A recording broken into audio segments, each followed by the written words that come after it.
urgent new warning this morning from the FBI about a frightening scam. These are virtual kidnapping. They're hoaxes where callers claim they've got your loved one and demand a ransom. Thousands of these cases are now being reported each year, and ABC's Lindsay Davis is here with all the details. Good morning to you, Lindsay. Hey, good morning, Larry. Yeah, police really want you to be aware of this morning. Victims appear to be dialed completely at random. The most prominent scams involve car accidents, drug debts, gang assaults, or kidnapping, but they really don't have your loved one at all.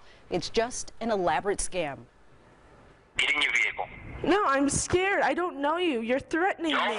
This morning, the FBI and New York police warning Americans to be on the lookout for calls like these.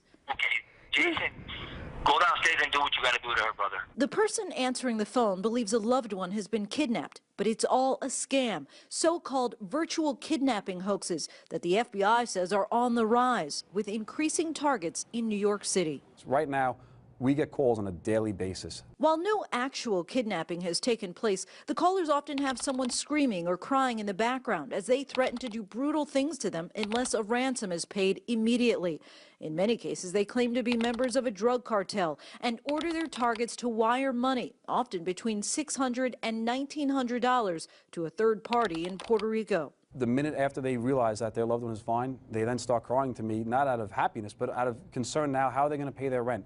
I'm scared. What do you want me to do? Last March, Maddie Montoya was told her brother would be killed if she didn't pay $2,000, but she wasn't convinced. He would kind of tell me things that didn't make sense. How convincing are these calls? Are people falling for them?